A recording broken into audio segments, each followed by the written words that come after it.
En la predicación de Jesús, uno de los puntos que más utiliza para transmitir sus enseñanzas son las parábolas.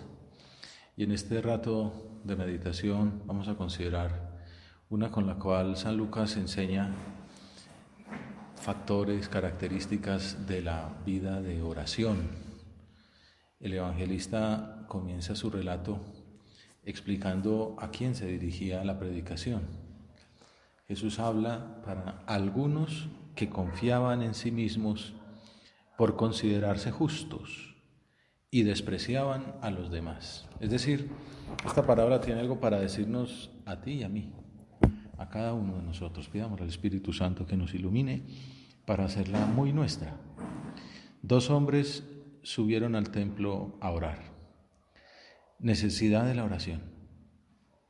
Benedicto XVI escribió una carta para concluir el año sacerdotal, en el 2010, en la que habla de esta práctica de piedad.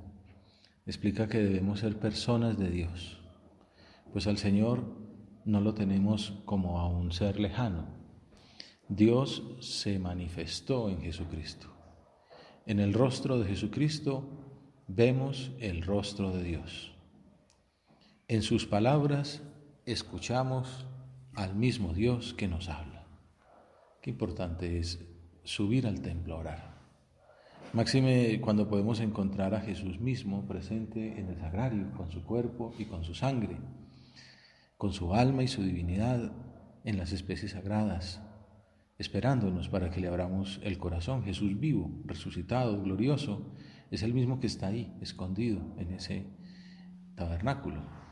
San Juan Pablo II quiso que el año eucarístico del 2005, que fue como lo que concluyó su pontificado, terminará con la instalación de muchas capillas en todo el mundo para adorar al Señor sacramentado. Seguramente has visto en tu vecindario, en alguna iglesia cercana, pues que hay la posibilidad de adorar a Jesús. Y gracias a Dios muchos párrocos acogieron esa sugerencia. Quizá muy cerca de nuestro trabajo, de nuestra casa, tenemos esa posibilidad de acompañar a Jesucristo, de subir al templo a orar. En cualquier caso, cuando veamos que no es fácil, debemos recordar que cualquier sitio es bueno para dirigirse al Señor. Desde luego convendrá buscar las mejores circunstancias, el silencio exterior, también interno, el silencio del celular, de las notificaciones, una posición corporal que facilite el diálogo. Algunas personas recomiendan que sea como para estudiar. Aunque se puede estudiar o rezar acostados, se corre el riesgo de terminar dormidos, como la experiencia ha demostrado. Con ocasión del centenario de Santa Teresa de Calcuta, en el año 2010, un cardenal Comastri, contó que recién ordenado, en los años 70, tuvo un encuentro con ella, con ocasión de una estancia de la religiosa en Roma. Cuando conversaron, Santa Teresa de Calcuta le preguntó: ¿usted cuántas horas reza al día? Él, que era un joven sacerdote, en el ambiente después del concilio, que un poco de crisis espiritual, le respondió que se creía cercano al heroísmo porque celebraba la misa diaria, rezaba la liturgia de las horas y el rosario. No es poca cosa, ¿no? De inmediato ella le ripostó rotundamente: eso no es suficiente. No se puede vivir el amor de forma minimalista. Y le pidió que le prometiera que iba a hacer en adelante media hora de adoración cada día.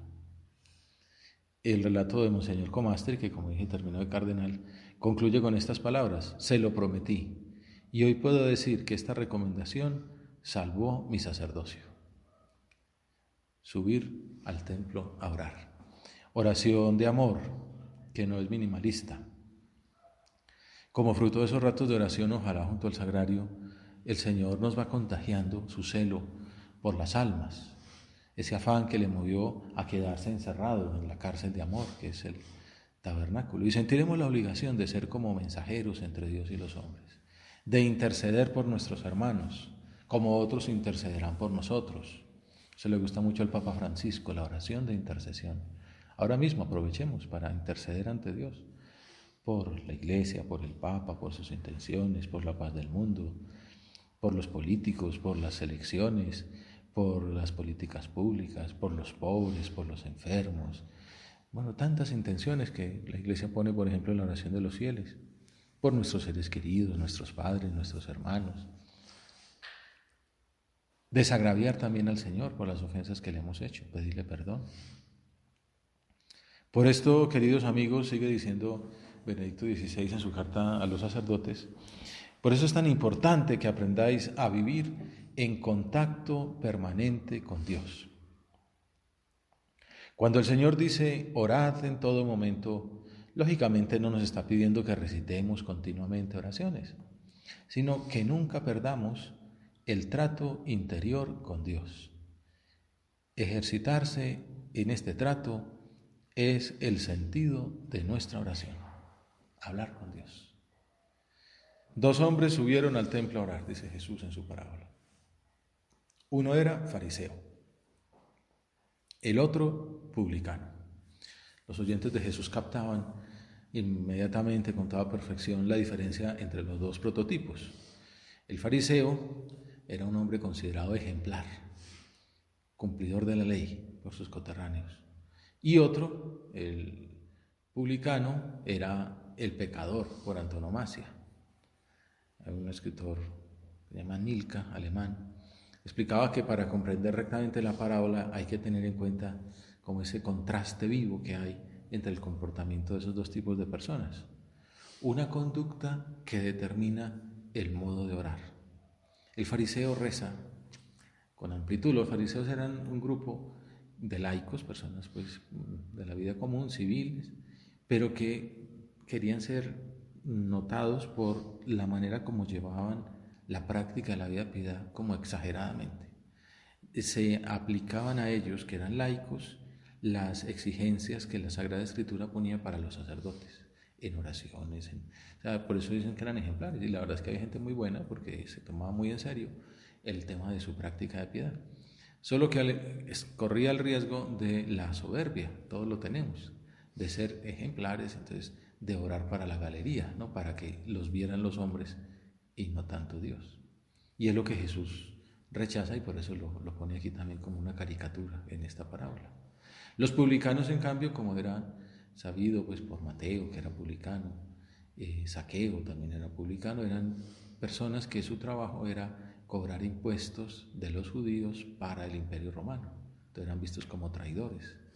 En algunos casos además decían que eran corruptos, probablemente con razón. Entonces era el prototipo de pecador público.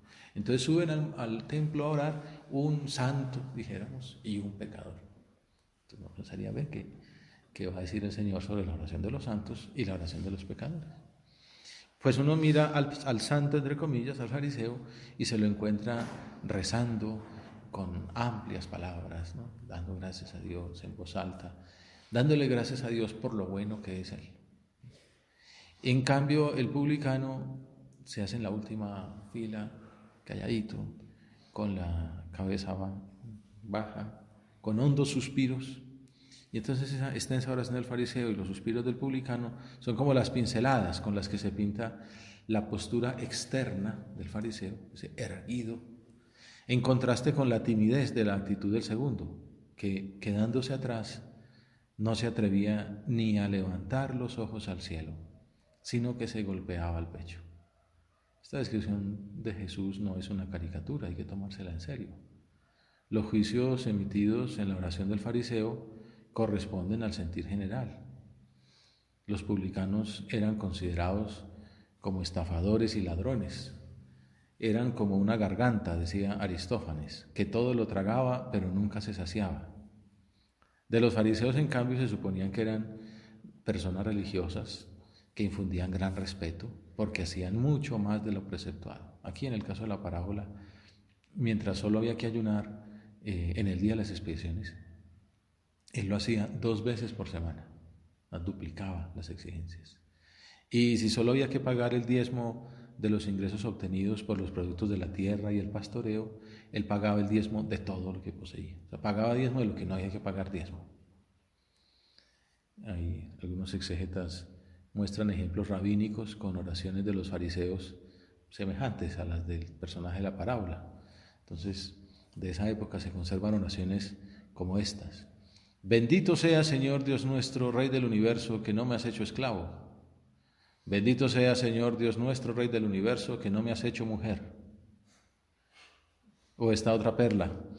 Si solo hay 2 hombres justos en el mundo, somos yo y mi hijo. Y si solo hay uno, soy yo.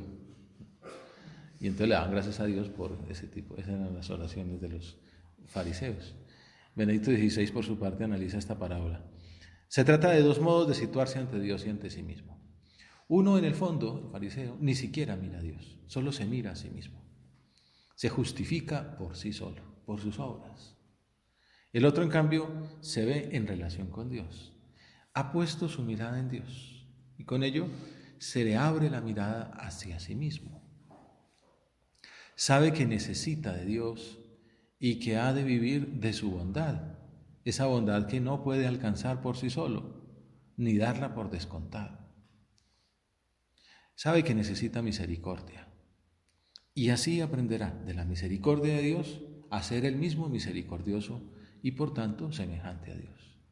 Él vive gracias a la relación con Dios, de ser agraciado con el don de Dios. Siempre va a necesitar el don de la bondad, del perdón, pero también aprenderá con ello a transmitirlo a los demás.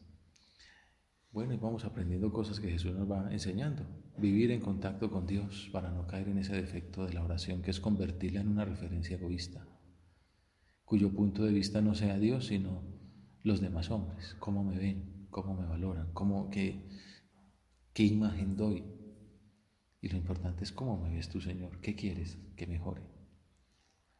Es lo que Jesús critica en la parábola del fariseo que ora en el templo. Erguido oraba así en su interior: oh Dios, te doy gracias porque no soy como los demás hombres, ladrones, injustos, adúlteros, ni tampoco como ese publicano. Ayuno 2 veces por semana y pago el diezmo de todo lo que tengo. Desde luego era un hombre bueno, celoso de la ley, exagerado en el cumplimiento. Sin embargo, por ese camino había caído en la soberbia. No se arrodilló, se quedó de pie. Y más que un diálogo con Dios, elaboró un autoelogio vergonzoso. La oración nos ayudará a evitar esa tentación si vivimos en contacto permanente contigo, Señor, si luchamos por no perder ese trato interior contigo, conscientes de que no estamos solos, que estamos en tu presencia. Puede ser que comencemos con ilusión este maravilloso camino del diálogo con el Señor y que vayamos descubriendo con el paso de los días que es un sendero difícil de recorrer. En un documento de la Santa Sede sobre la oración se alerta contra esa tentación. Dice: para quien se empeña seriamente en hacer oración, vendrán tiempos en los que le parecerá vagar en un desierto y, a pesar de todos sus esfuerzos, no sentir nada de Dios. Uno al comienzo, cuando entra por caminos de oración, es una maravilla, ¿no? Y descubre el Evangelio y sale como cambiado y emocionado, con sentimientos, ¿no? Pues llega un momento ya, el momento de la perseverancia, en el que ya empieza la rutina, todo es igual, este pasaje del Evangelio ya lo había oído, no me dice nada, tengo muchas cosas para hacer, suena el celular, entra un mensaje de la persona amada o de un agobio profesional, y entonces es un desierto, aparecen las pruebas. Debe saber que estas pruebas no se le ahorran a ninguno que tome en serio la oración. En esos periodos debe esforzarse firmemente por mantener la oración, que aunque podrá darle la impresión de una cierta artificiosidad, se trata en realidad de algo completamente diverso.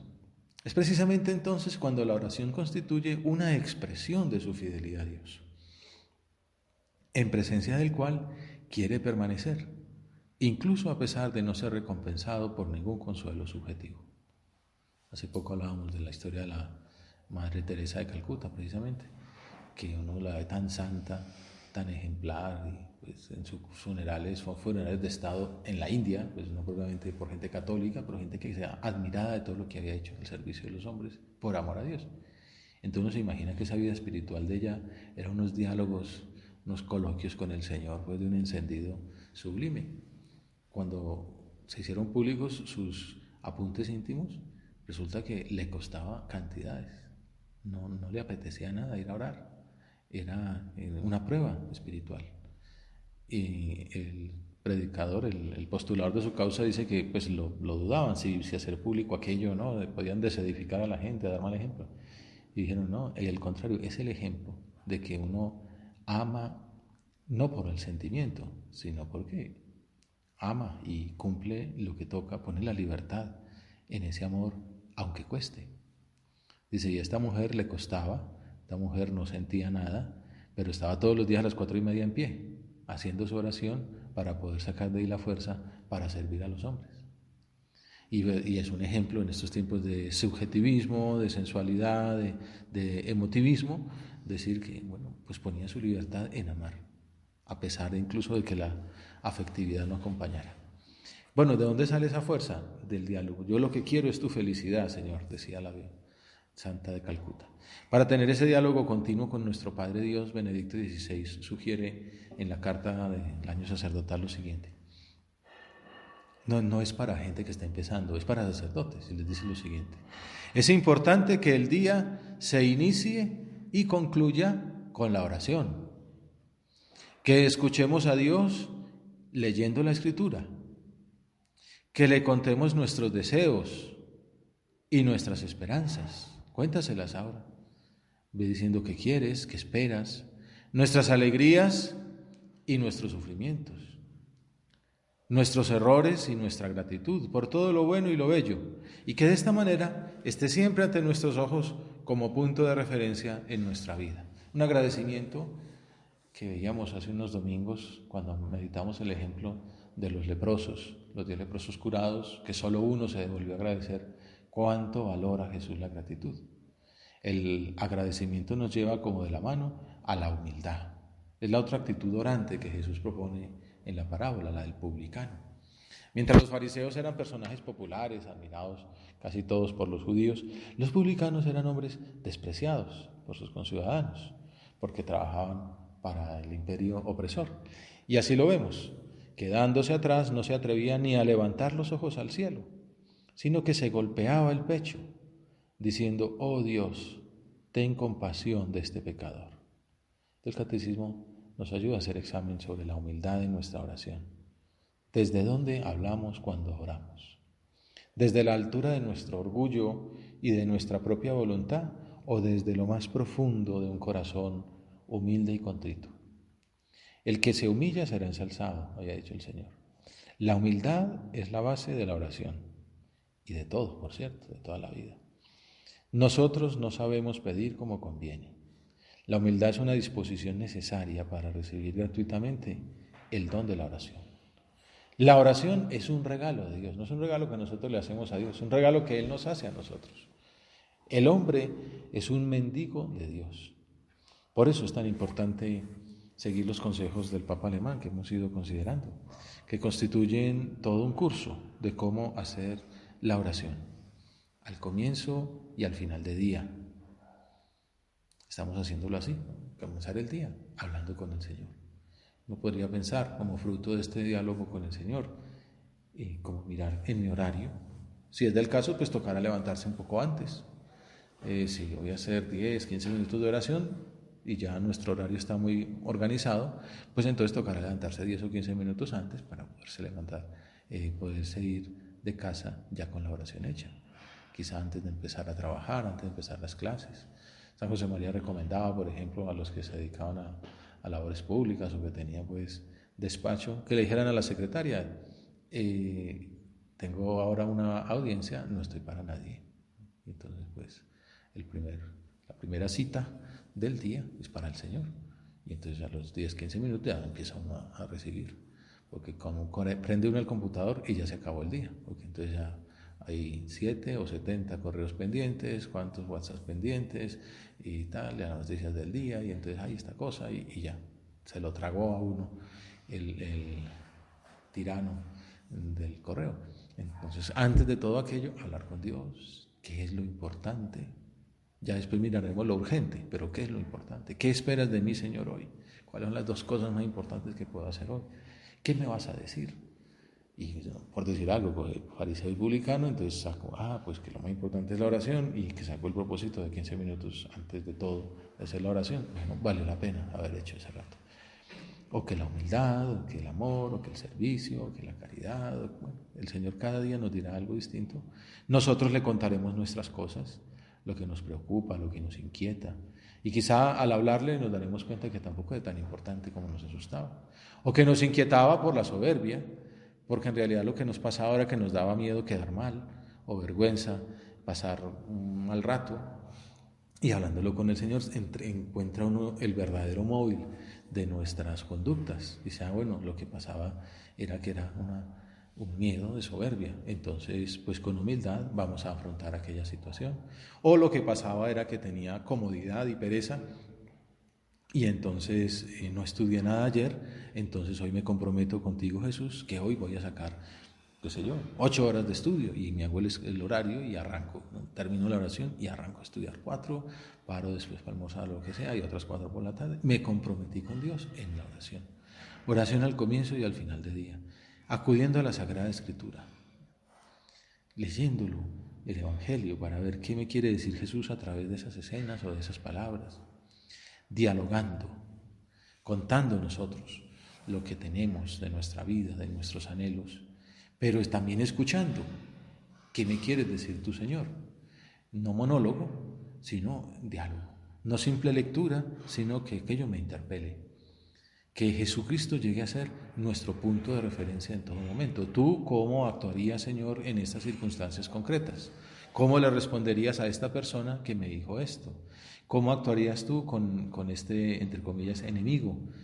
¿Cómo le asumirías esta responsabilidad que tengo? ¿Qué actitud harías en un día como el de hoy que tengo con este plan que tengo por delante? Las consecuencias serán estupendas, dice el Papa. Así nos hacemos más sensibles a nuestros errores y aprendemos a esforzarnos por mejorar. Pero además nos hacemos más sensibles a todo lo hermoso y bueno que recibimos cada día como si fuera algo obvio, y crece nuestra gratitud. Por eso lo de que es muy importante hacer oración de acción de gracias.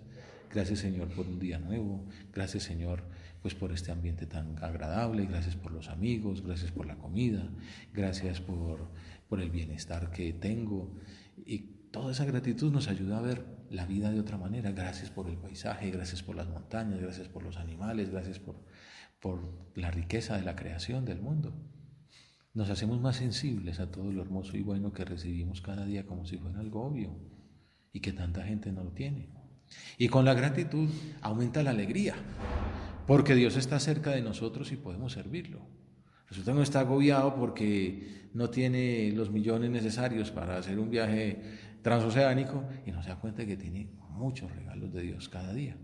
Y entonces, en lugar de estar agobiado o triste o aburrido porque no puede ir a la Patagonia, pues está contento porque Dios lo ama, porque le da alegría, porque le da amistad, porque le da las satisfacciones básicas, porque todo es tan bonito por la naturaleza. Y entonces digo, pues hombre, hay cosas que no puedo lograr o que quizá nunca lograré o que me tocará aplazar un par de años, pero tengo muchas cosas maravillosas al alcance de la mano. Sensibles a la voz de Dios y al juicio de la conciencia. Que la oración nos sirva para darnos cuenta de nuestros errores, ¿no? Como el publicano. El fariseo está tan sensible a sí mismo que solamente ve lo bueno. Gracias, Señor, porque ayuno 2 veces. Gracias, Señor, porque pago impuestos.